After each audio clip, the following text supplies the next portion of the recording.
Going on YouTube, it's your boy Scooby-Doo. I want to answer some questions that was asked. The first one was, what happened to my hot shot? Are you still planning on getting into it? The next one is, why you not saying anything about what's going on with the National Guard coming to Memphis? 3, why you not saying anything about the young man that was found in Mississippi by a tree, hanging from a tree, and why you ain't said nothing about all the stuff that's certain questions, man. But we're gonna talk about it. Be right back in just a minute. We're gonna talk about all this. I'm gonna answer your question. There's one thing about it, I don't mind answering it. And this is my opinion and my opinion only. So stay tuned. Your boy Scoob. Be right back. All right, there, YouTube. Welcome back to your boy Scooby-Doo. First off, before we go any further, excuse me, we got, first off, let me say, happy Driver Appreciation Week. Hope everybody is being, hope companies out here are spoiling you with gifts and tokens of appreciation, showing you how much they appreciate you as a driver.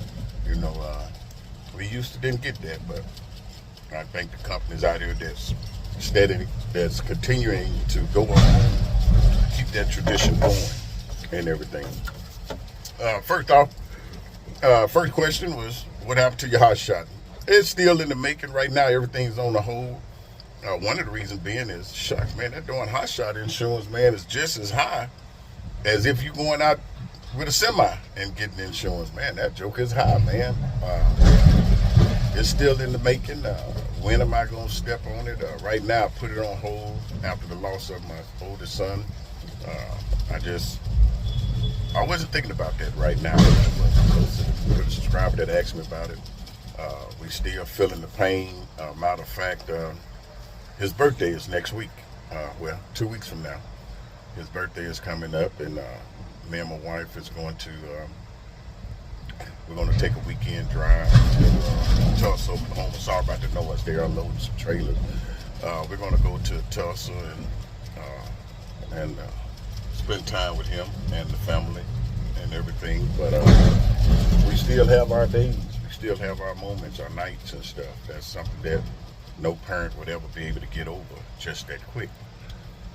But other than that, I just put it on hold right now and everything. But it's still in the making. Partner of mine, he lives in Florida.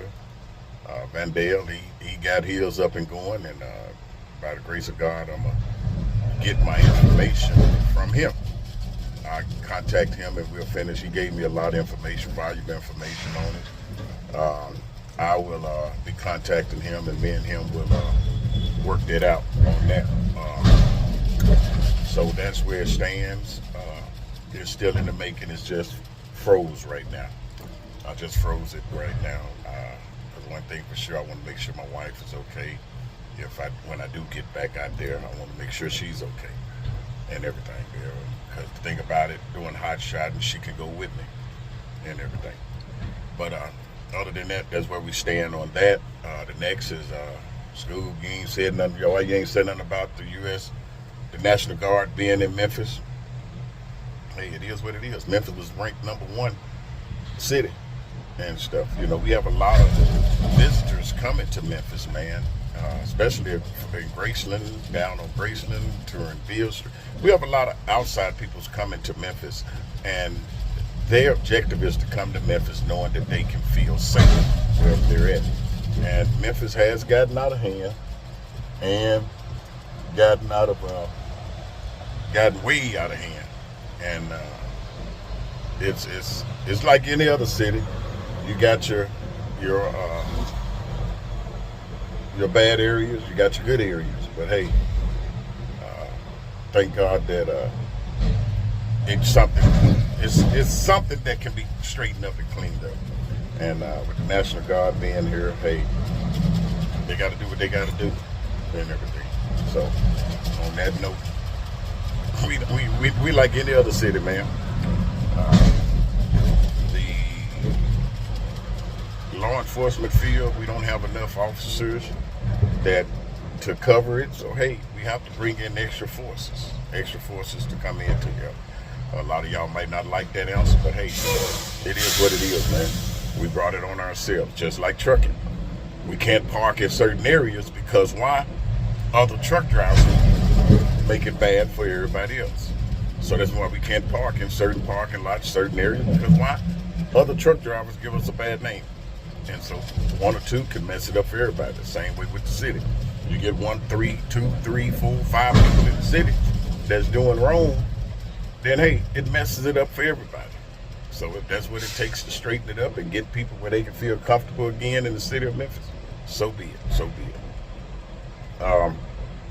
The incident in Mississippi, my heart goes out with the family. I don't know the whole story. And that's one thing about your boy Scoob. If I don't know the whole story on that incident, I'm not going to speak too much on it. So I'm sorry, y'all.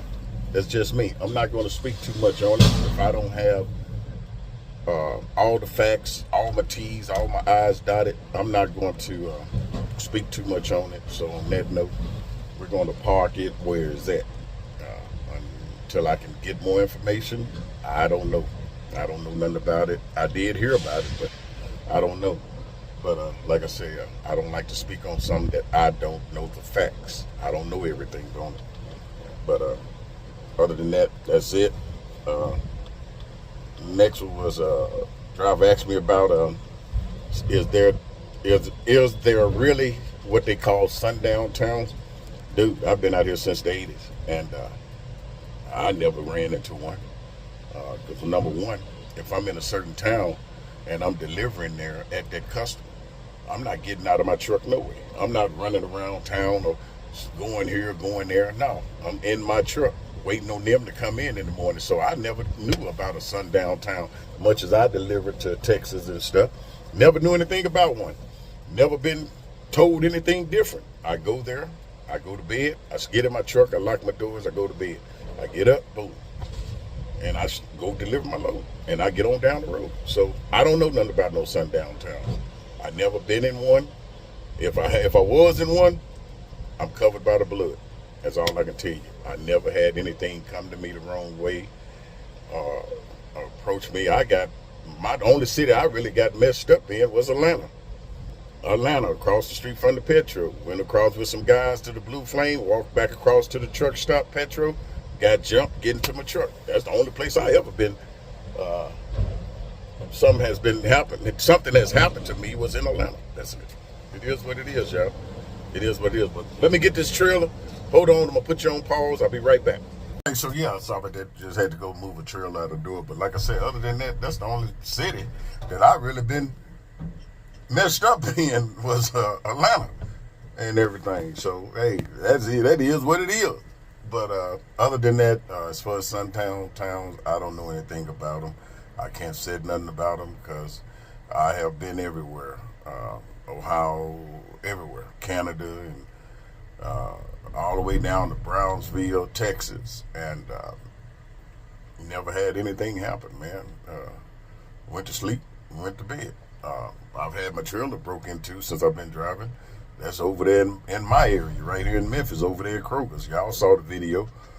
Broke in and stole some white cakes, which, like I said, I hope they happy. They didn't get but 6 cakes. Cakes? Come on, dude. They really thought they had something. But they had enough cakes for their mama, their dad, and everybody else. But that's all good. You get what you get. But other than that, I don't know anything about a sundown town. The name of the game is come out, do your job, pay attention to your surroundings. Listen to that voice in your head. If you're somewhere and that voice said, man, I don't want to stay here, leave. Don't sit there, leave. Anytime you feel uncomfortable, leave. I can go to some cities, and I've got a lot of fellow foreign law enforcement officers out here that follow my videos, and they'll find out where I'm at, and then they'll send me a message, hey, Scoob, where you at? I tell them. They come through, check on me, and go on and stuff. But it is what it is, y'all. It is what it is. I'm going to jump the subject here a little bit to my new drivers out here. Listen to what I'm about to tell you. Don't take it the wrong way. It's coming from the heart. Uh, Now, how you take it and proceed with it, that's up to you. Number one, when you're stopped by a law enforcement officer, the side of the road is not the place to argue with them. Even though you might know you right. You might be dead to the right. I mean dead to the right. Let the officer write his ticket. Get on down the road. Sign the ticket.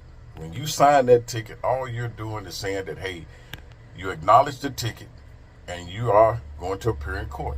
Ticket, not a warning ticket now. A ticket. Now, the warning ticket, I'll tell them in a minute, give me a ticket, doc. Because, see, with a warning ticket, you can't fight it and everything. But what you can do is just initially. You ain't got to sign it initially at the bottom. But the point is, an officer will give you a warning ticket, which he know or she know that, hey, they can't fight it. You know, they can't fight it. And I don't think that's fair. I don't think it's being fair, and I never have liked it. I'd rather give a driver a lecture on the side of the road or give him a citation. That way he can go to court. You know, now some officers don't get paid to go to court, and some do. You know, they can use a PTO day. That's why some officers don't like writing speeding tickets, because some of them don't get paid and some do get paid for going to court if it's out of their time schedule. But remember one thing to my new drivers and my older drivers: the side of the road is not the place to argue with a state trooper, city police, Shelby County sheriff, constable, any type of law enforcement agent. The side of the road is not the place to argue. Yeah, you can video it. Turn your video camera on and everything. If it's at night, turn your camera on. If you want to know if it is a legal law enforcement officer stopping you, you can call 911, say, hey, I'm driving a semi, I'm by myself, I'm on this back road, I see flashing lights behind me, and tell her where you at. She can ping that officer that's pulling you over, and she can tell you, yes, sir, it is a legal stop. That officer car number is blah, blah, blah. That officer that's pulling you over is officer so-and-so, so-and-so. So when if he got anything in his head that he's finna do that's not right, you already know his name. You already to contact dispatch and say, hey, when he walk up, Officer Jones, I noticed you pulling me over. First thing he gonna wonder is, how you know my name? Well, I just spoke with the dispatcher, 911 at 911, and they confirmed that you are legal. You are legit. That's pulling me over. You can do that. You can do that. Or you can ask for the nearest police station in that area you're in. If you don't want to use up 911, but when you're out there on the road, especially if you're a female and you're getting stopped by a state trooper, police officer, you can call that number and ask and say, hey, can you tell me if an officer, I'm getting pulled over by a car with flashing lights in it. I don't know if they're legit or not. Tell her what interstate you're on. And when you tell her that, she will get on that radio. She can communicate with that officer and say, okay, I got the driver on the phone. Can you turn your lights off for me? Okay, did he cut his lights off? Yes. Okay, now he cut them back on. Okay, now you're free to pull over. We do know what officer is stopping you. You can do that. If you feel unsafe, you can do that. But even if you do that, you put your flashers on, you maintain your speed, and then you call 911 and talk to them. And if they tell you, yes, it is a legal stop, go ahead on and pull over. We did notify the officer that you were on the phone. We want to verify that they were legit. Now, if that officer, like I said, if he got something dirty in his mind, whatever he had in his mind he was going to do, he can't do it. Why? Because the dispatcher know what officer is pulling you over. They know what officer is pulling you over. Okay? Every officer that stopped you, when he turned his lights on, the dash camera in the car comes on. That's automatically. He can't prevent that. When he turned them lights on, the dash camera come on. When he get out of that vehicle and walk up to your vehicle, his body camera is supposed to be on at all time. If you catch those little notifications and see that this is not that, make sure you document it. Document that. Because first thing they're going to know is why didn't you have your body cam on, and why did you turn off the camera on the dash? You know, so It's not that easy for a law enforcement officer to get away with something out here and stuff unless he's in civilian clothes. Then it's different. But to my new guys, once again, just do what they ask you to do. If they ask you to step out your car, step out your truck, step out, turn the truck off, step out, lock the door, step out, put the key in your pocket. You can do that. That means you're not giving them legal search. You're not allowing them to search your vehicle. Now, the way it works, he called for a drug enforcement dog. The dog come around. If he walk around your vehicle and he don't get no hits, you free to go. You free to go. He writes you a ticket, you free to go. Or if he can see it, visually see it or smell it, that can take it to another level. Okay? But like I say, just follow the order. If they give you a lawful order, follow it. If they ask you to step out the vehicle, step out, roll your windows up, step out, lock the door, shut it behind you, put the key in your pocket. That's it. That's all you got to do. Guys, stop trying to outrun the police in a semi, because you just making matters worse. You're endangering other motorists. You're reckless driving. Hey, it's not worth it, man. It's not worth it. Common sense will tell you, if you can't drive these trucks out here on this road without wanting to smoke reefer, without wanting to drink alcohol, don't get in this. Don't get your CDLs. That's the law out here, guys. That's the law. And if you get busted for alcohol, drugs, you through. You just wasted $10,000 for your CDLs. You just wasted it because you're going to lose it. When you get to these checkpoints, border checkpoints, they ask you, are you a U.S. citizen? Just say yes. Is anybody else in the vehicle with you? No, sir. You ain't got to say no, sir. You ain't got to say yes, sir. No, ma'am. Yes, ma'am. Yes or no. That's it. No. Yes. That's it. You ain't took no time. You going on down the road. Sitting there, I don't answer no questions. That's not professional, man. You are supposed to be professional. Once again, the side of the road is not the place to do it, y'all. Not the place to do it. It's not. So to my new drivers, don't sit here and look at these YouTube videos and y'all seeing what these guys doing and think y'all ain't gonna do it. All right, let's talk about that one. We talked about it before. Somebody had asked me, why did I say you need to help? Because listen to me. Listen to me, y'all. Listen to me. A lot of people don't say I'm wrong, but I'm going to say it again to the subscriber that asked me this. Assisting a law enforcement officer doing a inspection, level 1 inspection, is not incriminating yourself. You are incriminating yourself when you just sat there and said, I inspected. When he look at your log and you came down and showed 15 minutes pre-trip, you just incriminated yourself. Why? Because you lied and said you done a pre-trip. What you worried about if he get up under there and find a breakout adjustment? Okay, 1 or 2 breaks out adjustment ain't gonna hurt you. Now, if you got 4 or 5 of them, okay, yeah, he's gonna tell you need to get your brakes adjusted. But that is your job, to crawl up under this truck and look for those things. The same thing they look for. Now, you can't check your travel on your slack adjusters. You can't do that too much. But every trailer out there now, if you bag up and hit your brake, you will adjust the brakes on your truck. You will adjust them. Just bag up and hit your brake. Bag up, hit your brake. You will adjust the brakes on your truck. But you refusing to assist DOT in forming a level 1 inspection is unprofessional on you. Oh man, I ain't incriminating myself. I ain't gonna incriminate myself. It ain't about incriminating yourself, Doc. You already incriminated yourself once again when you done your log and you said you performed a pre-trip inspection.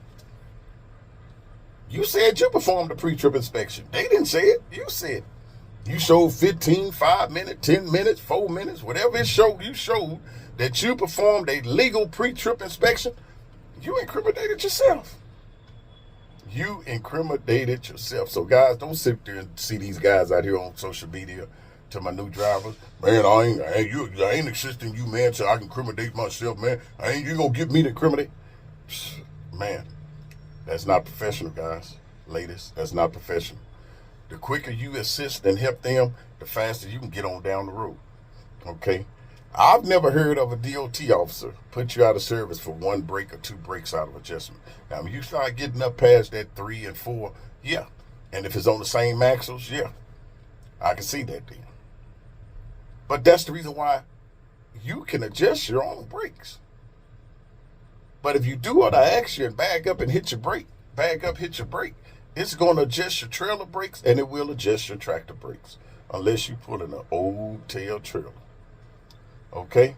Hold on, y'all. I got another empty trailer I got to go move. Be right back. Okay there, YouTube. I'm back, man. I jumped ahead, had to jump ahead there and get some stuff caught up. I had to catch up on the yard, and some more trailers came in, so we had to get them in the door. But like I said, the new y'all, I'm gonna set the y'all new drivers that's coming into this. Y'all pretty much got it made. The 2000 drivers coming in 2000. The close to the middle of 99. Y'all guys, y'all good. Y'all good. Y'all got it made. Y'all got social media. We didn't have that. We had to sit down and talk to another driver over a cup of coffee, or an experienced driver at a truck stop. We would sit there at the table. You'll see an experienced driver that looks like he's got more experience. You'll sit there and you might have to buy you a cup of coffee and pick your brain, and they'll be like, yeah, no problem, have a seat there, fella. And you'll sit there at the table and you'll just go to talking. They'll tell you what they've been through out here, what it's like, how to do this, how to do that. That's the way I learned when I got into it back in the 80s. That's how I learned how to do it. And now it's so much. You can go to social media and look up stuff on social media, and boom, it's on there. It's on there. And then you got people out here on social media, some people that want to charge you for that information. I don't charge. I put it out there. It's your choice whether you want to listen to it. It's your choice whether you want to apply it to your daily driving out here on this road. If you want to use it, it's there. If you don't, hey, it's cool. I just put it out there. I don't charge nobody. You don't never hear me say, click that button, subscribe, all that. It don't matter to me, because, like I said, I'm not out to get paid from YouTube. Even though a lot of drivers on my tail about it. Man, you need to be getting paid from YouTube. I don't want that, man. My pay is up above in the sky, man. Lord is blessing me. Y'all just don't know I'm being blessed just by giving the information that I've learned and the knowledge that I've learned and sharing it with you. But to my new drivers, once again, just answer the questions at the port of checkpoints. Answer the question, yes, no, yes, sir, no, sir, yes, ma'am, no, ma'am. It's up to you if you want to put the ma'am or the sir on there. It's just respect and let that officer know that, hey, you was raised the right way. You was raised to respect your elders or authority. The Bible even tells you to honor and respect authority. It's not something that people make it up. That's what the Bible says. And I'm not going to go into a lecture on that, but like I said, it is 5:45. Just got off, heading home, and figure I'd try to go and finish this video up and everything. One subscriber asked me why I have slacked up on the videos. Well, because there's so many negative stuff out there, negative people that want to throw negative stuff and shade. I don't believe in that. Something I've never done was throw shade at nobody out here at all. Nobody can never say that about Scoob. I keep it 100 with you. I keep it.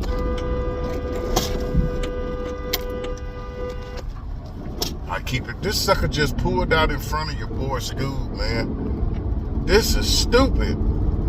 That's how accidents happen. You can tell today is Friday, buddy. You can tell today is Friday. Lord, I thank you. Thank you for the stupid people out here. Oh, man. That is stupid. That is so stupid. But anyway, like I say, that's how we were able to get our knowledge and learn out here about how to drive a truck. We sat down over a cup of coffee at a truck stop with an experienced driver.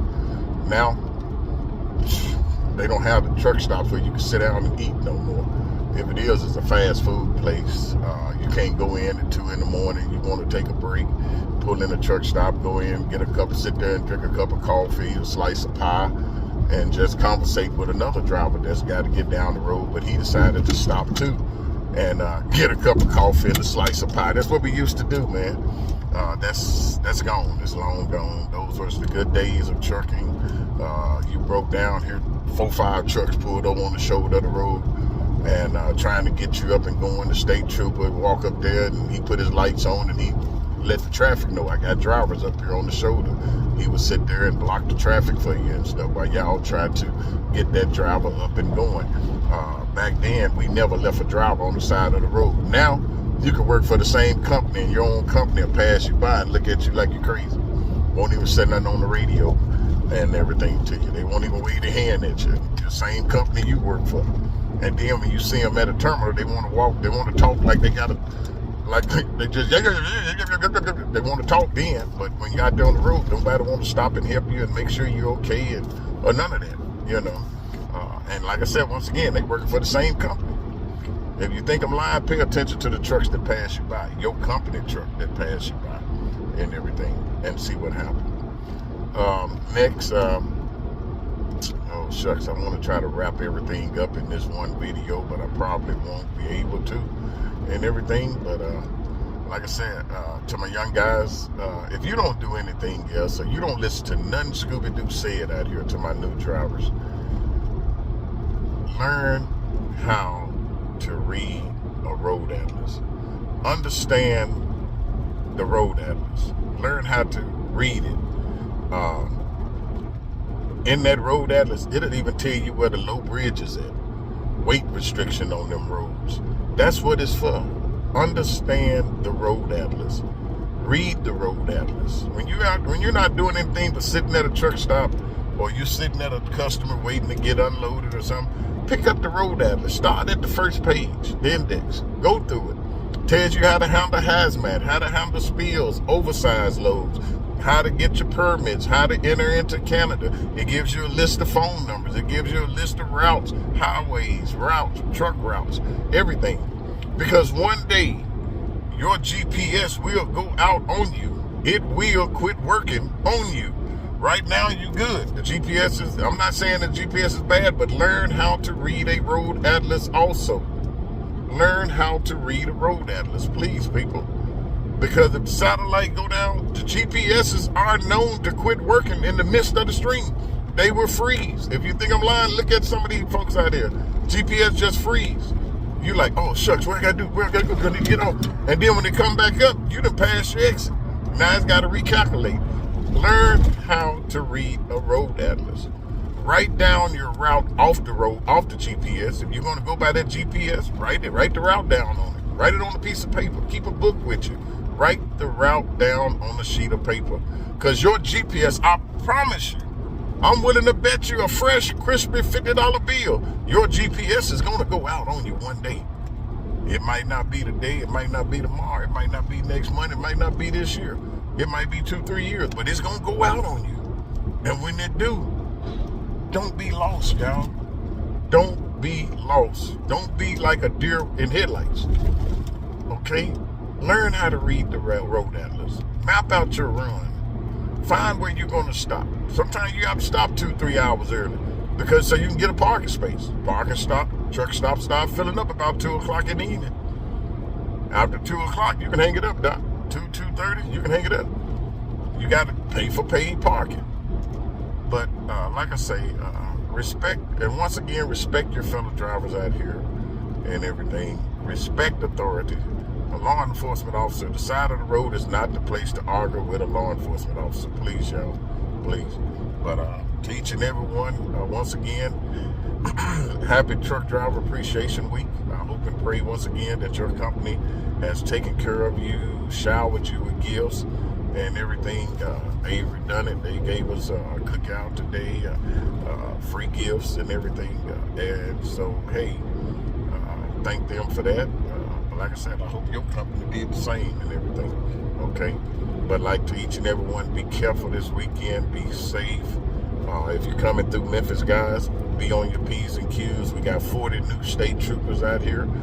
From the time you cross that bridge to the time you get past the scale house on 40, they're working it. They're working it hard, brother. They're working it hard. So stop the tailgate, because they are stopping you for tailgate. They catch you tailgating another truck too close, they're going to pull you over and write you a ticket. Hey, they just ain't playing it now. They cracking down on the crime, and they cracking down on aggressive driving out here. So please pay attention to what you're doing, man. Please. You don't need no tickets on your license. I promise you don't. Tomorrow, I'll be back probably Monday. If I don't come back Saturday, we're going to talk about a topic that somebody talked to me about, and that's job hopping. So we'll talk about it Monday. Job hopping. Is it bad? Is it good? Why do people do it? So we're going to talk about that come Monday. That's going to be my topic for Monday, job hopping. Is it a good thing to do? Is it a bad thing to do? You know, why you're doing it? Why some people do it? We're going to talk about that. So teaching everyone to be careful, be safe.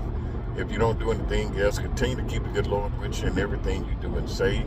And continue to keep Scoob and my wife in your prayers. We'll do the same for each and every one of you all. We love you. We thank God for you.